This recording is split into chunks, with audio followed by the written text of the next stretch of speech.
حضرت محمد صلی اللہ علیہ وآلہ وسلم کے دور میں ایک خاتون آپ صلی اللہ علیہ وآلہ وسلم کی بارگاہ میں آ کر دستے ادب جوڑ کر کہتی ہے، اے محمد،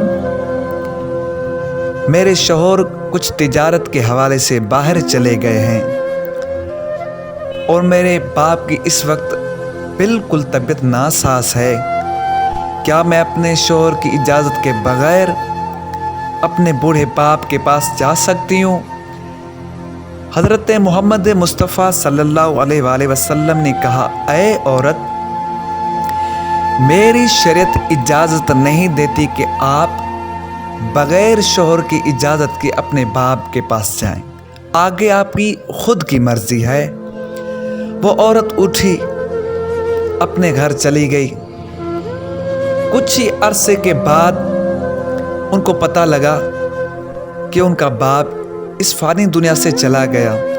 فوراً اٹھتی ہے، حضرت محمد صلی اللہ علیہ وآلہ وسلم کی بارگاہ میں آ کر عرض کرتے، یا محمد، میرے باپ اس دنیا سے چلے گئے ہیں، کیا اب میں جا سکتی ہوں اس کا آخری منہ دیکھنے کے لیے؟ حضرت محمد مصطفیٰ صلی اللہ علیہ وآلہ وسلم دیکھ کر کہتے ہیں، اے عورت، میری شریعت اجازت نہیں دیتی کہ آپ بغیر شوہر کی اجازت کے جائیں، آگے آپ کی خود کی مرضی ہے۔ وہ عورت اٹھی، زاروں قطار گھر آ کر رونے لگی۔ بہت دکھ پہنچا ان کو اپنے باپ کا۔ شریعت کی پابند تھی، محمد صلی اللہ علیہ وسلم کی شریعت پر عمل پیرا رہی تھی۔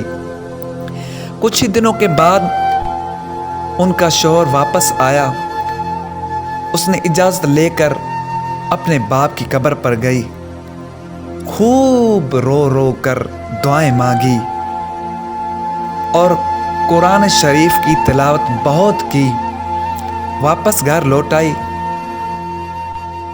کچھ ہی دنوں کے بعد حضرت محمد صلی اللہ علیہ وآلہ وسلم اس عورت کے دروازے پر خود چل کر آتے ہیں اور کہتے ہیں، اے عورت، تم جب قرآن اٹھا کر اپنے باپ کی قبر پر گئی، اللہ کا قرآن پڑھا، دعائیں مانگی، اور میں محمد صلی اللہ علیہ وسلم کی شریعت پر عمل کیا، اور اسی کے نتیجے میں اللہ تبارک و تعالیٰ نے آپ کے باپ کو جنت میں داخل کر دیا۔ جو بھی آپ کے باپ کے گناہ تھے، زندگی میں جو بھی اس نے گناہ کیے، اللہ نے آپ کے باپ کو آپ کے صدقے میں بخش دیا اور جنت میں داخل کر دیا، صرف اس وجہ کہ آپ نے حضرت محمد صلی اللہ علیہ وآلہ وسلم کی شریعت پر عمل کیا اور خوب قرآن پڑھا اپنے باپ کی قبر پر۔ اللہ کو یہ عمل آپ کا پسند آ گیا۔